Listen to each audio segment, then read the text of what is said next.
Hello, Bob Riedfeld here, preaching and teaching minister of the Spring Hill Christian Church of rural Ocklawackney, Georgia. And welcome to a long overdue next lesson in more studies on prophecy and the end times.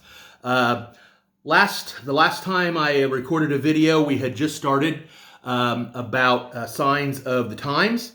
And since it's such a long lesson, I decided to divide it into three parts. And so today's lesson is the second part of that three-part section on more studies in prophecy in the end times.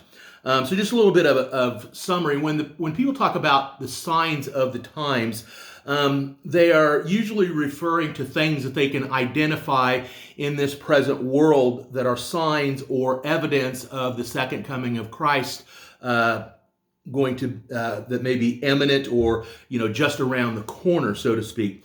And when we examine all the biblical texts, like the ones that we talked about the last time in the last lesson, we can usually discern three things from that we can look for as such signs. The first being deception, second, wickedness, and third, persecution of Christians. The emphasis on deception and wickedness. But the fact that the church is specified as the object or the target of those attacks indicates that we will in some way personally feel the effects of Satan's attacks or his assault. And this seems to suggest a tribulation, at least of a spiritual kind. And so today we're going to talk about and answer the question, are we in the end times now? And I want to remind you that the information that I get from this is a little bit from my own study, from a book by Dr. Jack Cottrell, From Now to Eternity, Prophecy in the End Times, volume number 12 of the collected writings of Dr. Jack Cottrell, published by the Christian Restoration Association. And you can go to the Christian Restoration Association and go to their library, the books that they sell, and his is one of the authors that they have available. And the books are really pretty cheap, especially in this collected writing series that I get most of the information from and that I'm sharing with you. $10 for a book. And so it's not really a whole lot in today's day and age as far as publication is concerned and the price of books. But I just want to make sure that I give him all of the credit for the information that I'm going to be presenting. So how does all what we talked about apply to the time in which we now live in? Because that's what we're really concerned about. Has Satan been loosed yet? Are we in that short time or that little season? I like Dr. Cottrell's answer. He says, I have a definite answer to that question. Maybe or maybe not. that's maybe a little bit humorous, but it's true because we really don't know. It's not really a joke. The approach that he takes, and what I believe is a biblical principle, is what he calls deliberate ambiguity. In other words, it's specific enough that people can look at their time, their era, and say, it's possible. But it's ambiguous enough that, you can't just pinpoint a specific day and time, as many over past several years have tried to do. Matthew 24:36, which says this about the time of the coming of the Son of Man. But of that day and hour no one knows, not even the angels of heaven, nor the Son, but the Father alone. Now, from this, you would guess that God does not want anyone to know for sure when this earth age is going to end. He doesn't want anyone analyzing biblical prophecy and trying to come up with, a for sure prediction or, a day and an hour.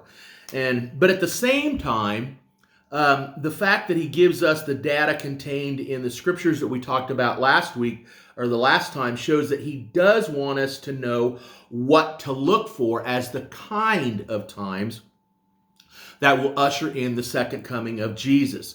However, I think he keeps it, as Dr. Cottrell states, deliberately ambiguous so that no one can say, I know for sure. Now, this, I believe, means that God wants Christians in every age of the church to be able to look around and see the signs that they might be living in that very time. Any point in Christian history, a Christian could look at the times and say it could be at any moment. We can't say that Jesus is coming soon, but we must always say that Jesus may be coming soon. And this is what allows us to take Revelation 16:15 seriously. Behold, I am coming like a thief. Blessed is the one who stays awake and keeps his clothes, so that he will not walk about naked, and men will not see his shame. So, what do we see when we look around us now? What do we see in the way of deception, lies, false philosophies and religions, demonic doctrines? What do we see regarding wickedness, immorality, unrighteousness, and sin? What about the persecution of Christians? In the time that I've been alive, and in the 20th century, there has been a whole host of different things, more so in some than other people. But I can see early. I think it really started to intensify in the 1960s and the 1970s. Now that doesn't mean that people didn't face those things in previous ages, but because of the deliberate ambiguity, Christians in every age should be able to identify telltale markers of the end. But these things change from generation to generation and from century to century. And if we look carefully, we're going to see things now that are new indicators of what may now be the end of times. And these things change in form, they change in intensity. And regarding form, sometimes it's just the terminology of things that change. Sometimes we reach the point when we get more openly consistent applications of basic ungodly presuppositions. New circumstances bring more open, more blatant, more shameless engagement in ungodly beliefs and practices, causing consciences to harden even more. And we can definitely look at our age now and just shake our heads and say that is true. But more specifically, I would say that we live in a time of exceedingly great falsehood. We know that Satan, according to John chapter 8:44, is the father of lies, and that Satan's lies have affected the world since Eden, Genesis 3:4. We know that Satan's demons deceive human beings into believing and teaching false ideas in every single context. 1 Timothy chapter 4, verse 1. Idolatry and false religions are just rampant. They're all over the world ever since Genesis 3 and from there on. Every age, every time has been flooded with the doctrine of demons. But we're going to focus on in this lesson the most destructive lies that are affecting our time. And these are in the areas of religion, science, and philosophy. In the area of religion, we can begin with what might be called the explosion of occultism in America in the 1970s. About 1970, actually. And this was all forms of the occult came out of the closet, so to speak. We'll use a modern term. The word occult means secret, hidden, something covered. And this was true of all forms of occult knowledge, occult power, spiritism. You can see Deuteronomy chapter 18, verses 10 and 11. Books began to be published openly celebrating and explaining the occult practices. Many books by Christians began to be published showing the biblical condemnation of those things, but gradually became culturally acceptable. to be like a witch or a spiritist.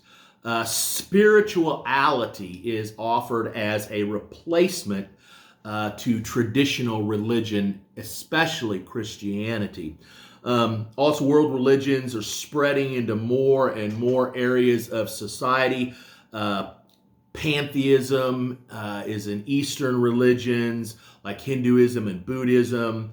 And they've also made their way into the Western world. The New Age movement in the late 20th century really was just the West's idea of Hinduism.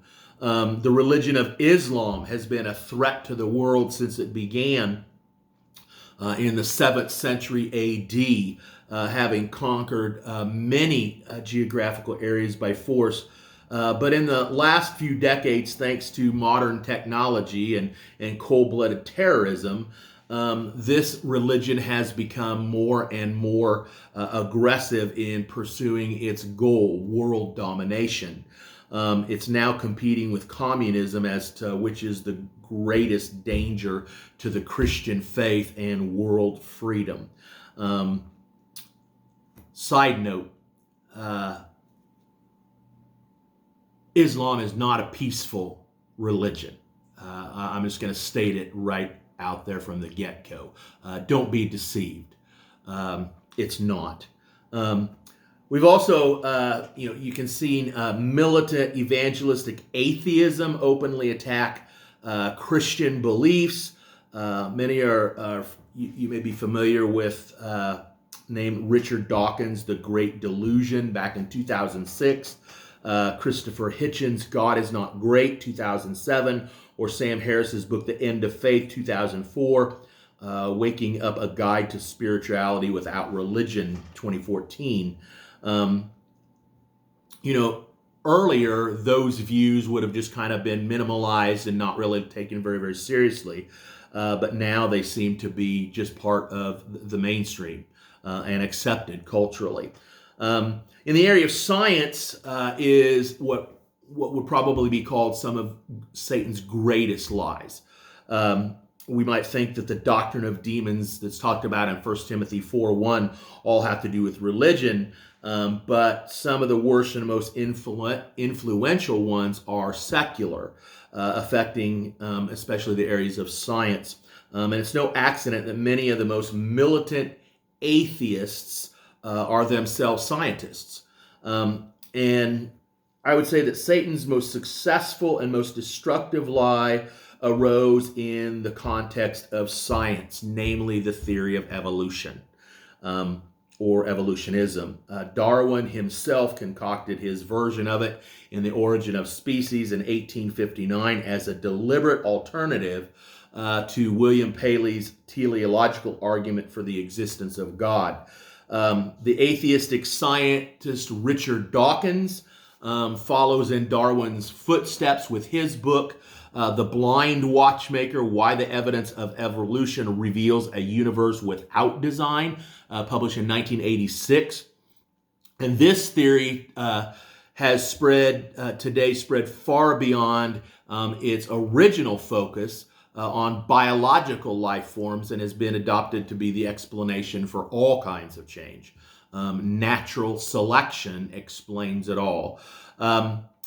The immediate, as Dr. Cockrell states, the immediate spawn of evolutionism is materialism, another lie concocted in the field of science.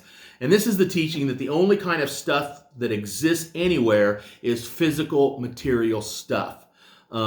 There's no such thing as any kind of divine being or any kind of spiritual being. Man is not just an animal, he is a machine. A quote attributed to the materialist Marvin Minsky says that the mind is just a computer made of meat.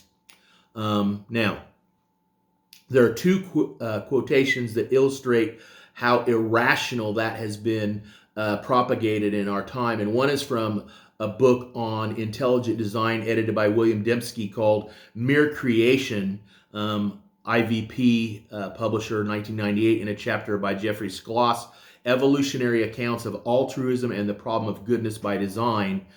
page 250. Schloss is explaining the extreme and irrational lengths to which evolutionists will go in order to reject the truth of creation and defend their view of natural selection.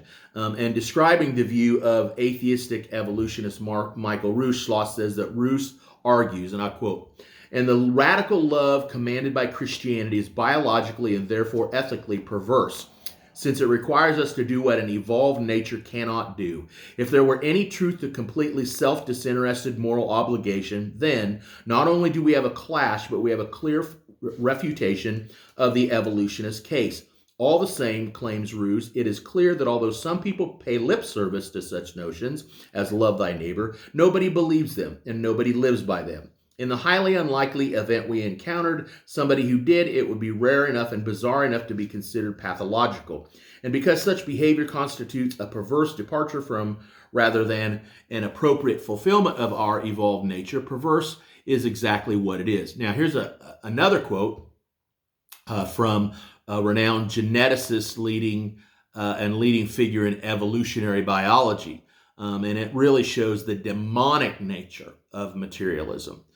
It says, "We take the side of science in spite of the patent absurdity of some of its constructs, in spite of its failure to fulfill many of its extravagant promises of health and life, and in spite of the tolerance of the scientific community for unsubstantiated just so stories, because we have a prior commitment, a commitment to materialism.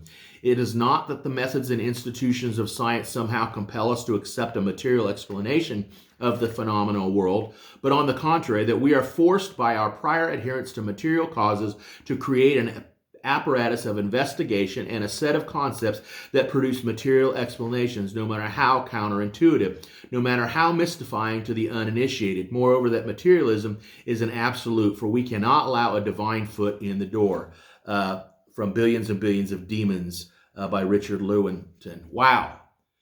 Basically what he's saying is, in spite of all the scientific evidence, we're going to support our idea of materialism only. That does fulfill 1 Timothy 4:1, doctrines of demons. The other area of demonic falsehoods or lies is philosophy, in the field of philosophy. In a real sense, this outburst of philosophical falsehood has been caused by the scientific lie of evolutionism. Accepting Darwinian evolution made the rejection of the existence of a creator God a whole lot easier. And with the rejection of a creator God has come one of the most pernicious and evil of all of Satan's lies, the denial of absolute truth. The only possible source of absolute truth is a transcendent, omniscient creator God. And the consistent consequence of the non-existence of such a God is the non-existence of truth. And thus we are left with relativism. Relativism has always been, as Dr. Cottrell puts, on the front porch and knocking on the door of philosophical respectability. But in the 1960s, that door was pushed wide open. And relativism became the accepted standard. Many think that the key that unlocked that door was Joseph Fletcher's book, Situation Ethics, The New Morality, published in 1966. And from that time on, up until the present, relativism has been welcomed and applied to every field and every issue. It's called by many different names: situationalism, pluralism, and inclusivism, diversity, multiculturalism, tolerance. Those terms sound familiar. But underlying all these nuances is relativism, no absolute truth. The most recent version of that is the philosophical viewpoint, what's called postmodernism, which is especially pervasive in the world of academia, the colleges and universities that are training and influencing our younger generations. And from there, it spreads out everywhere. And one person has said this postmodern syndrome is a malady of the spirit that knows no political, sexual, gender, racial, intellectual, cultural boundaries. A recent Barna poll found that about 3/4 of our population deny absolutes, and this includes 2/3 of those identifying as evangelical Christians. Now, where does that lead? The quote that I'm about to give answers that question. It's from Richard Bowman, a leader in the Disciples of Christ Heritage Fellowship, a group of conservatives within the Disciples of Christ. It's from a forum letter in February 1999. It says, the idea is rampant in the church that spiritual truth is relative. In the spring of 1997, Dr. Richard Ham, general minister and president of the Christian Church Disciples of Christ, delivered the Orion Scott lectures at Bethany College. While speaking of postmodern theology, Dr. Ham stated, truth is no longer regarded as absolute. All humans and all institutions are now understood to be fallible. Postmodern means, in part, that there can be no more exclusive claims to having the absolute truth or having the only correct perspective on matter. We differ strongly with Dr. Ham's remarks, especially the critical statement, truth is no longer regarded as absolute. If that is so, nothing we preach or teach as Christians can be regarded as absolutely true. When a postmodernist says, I believe Jesus is the Son of God, he is only speaking of his personal faith. If a Muslim were to counter, I don't believe Jesus is the Son of God, the postmodernist would have to say, that's okay. There are many religious ideas and none of them are absolutely true. Your Islamic path to God, a path which does not include faith in Jesus Christ, is just as valid as mine. The seriousness of the pervasiveness of relativism in our time cannot be exaggerated. When you give up absolute truth, you give up the exclusiveness of Jesus's claim that he is the way, the truth, and the life. You give up Christianity's claim as being the only true religion. You give up the idea that there's only one right meaning to any statement in Scripture, and you actually give up reason and logic. And contradictions no longer exist. Irrationalism prevails. Experience is all that matters. Whatever is good. Whatever you believe is right for you. This is where our world is now. And I believe this explosion, as Dr. Cottrell puts, of falsehood qualifies as a sign of the times. In other words, a valid precursor to the second coming of Jesus. Let me take a step, and some of you are going to disagree with me, but that's okay. This garbage is being taught in our colleges and universities. It's rampant. It's not even discussed as being an alternative theory. It's discussed as an accepted fact. And you as parents of students, of young men and women that are preparing to go to college, need to take seriously your decision as to where they go. Never has there been a time before where the idea of that you need to send your son or daughter to a Christian college or a Christian university. And then unfortunately, you would have to investigate their teachings and what they believe in. But the public universities and colleges, they're lost as far as redemption, in my opinion, as to what they teach. There are good people there, but the stuff that's being spewed from the campuses can lead your child astray, and you need to take seriously what I've just said. So we live in a time now of exceedingly great wickedness. Relativism in the area of philosophy naturally includes situationalism. In the area of ethics, so it's no wonder that a world overcome with falsehoods such as postmodernism is also overrun with exceedingly great wickedness. In fact, it's no surprise that morality would be the first victim of relativism. In fact, We've already seen that Joseph Fletcher's book, Situation Ethics, was a kind of spearhead for the forces of relativism. It was published by a liberal Presbyterian press, Westminster Press, when it came out. Many churches were studying it and were absorbing the liberating message of relativism and ethics. And it's no wonder there's been an explosion of wickedness as a result. The result has included some general attacks on law and authority, including opposition to public display of the Ten Commandments. Sin is no longer an acceptable word or even an acceptable concept. The acceptable terms and concepts are things like this: multiculturalism, alternative lifestyles, freedom of choice. There are no absolute norms for conduct. Nothing is wrong in itself. There's much public glorification of evil behavior, especially by the media and the entertainment industry. And this especially includes profanity and sexual immorality. The result is a blatant shamelessness, the loss of any sense of guilt and shame. And we've just seen this in the United States in the 60s and the 70s, and it's got in control of the government and political system and the welfare policies.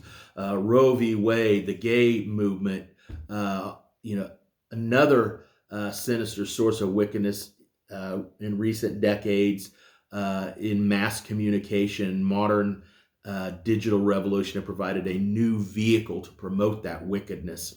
We have the idea of television, digital, the internet. There are just no boundaries anymore. And so we now have this flood, this tsunami of wickedness that qualifies, I would say, as a sign of the times.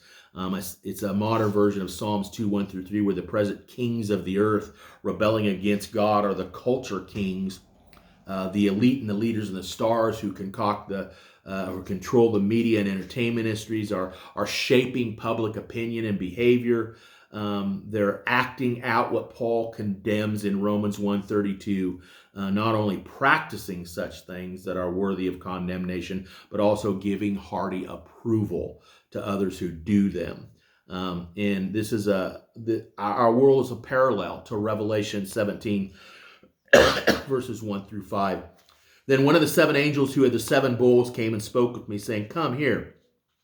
I will show you the judgment of the great harlot who sits in many waters, with whom the kings of the earth committed acts of immorality, and those who dwell on the earth were made drunk with the wine of her immorality.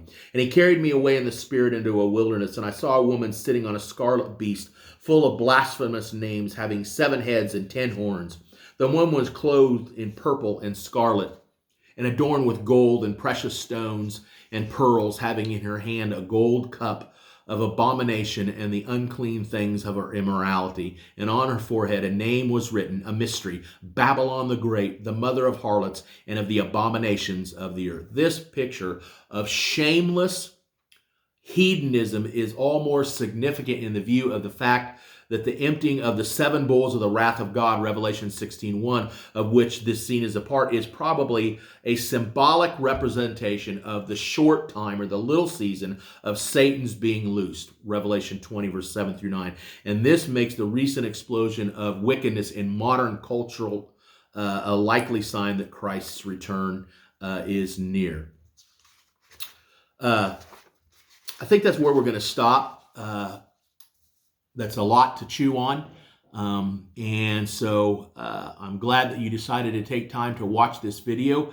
Next week, we will conclude this section about the signs of the times in the book From Now to Eternity, Prophecy in the End Times, in this video series, more studies on prophecy in the end times. I hope you have enjoyed listening to this and it's been helpful to you as much as I've enjoyed presenting it to you.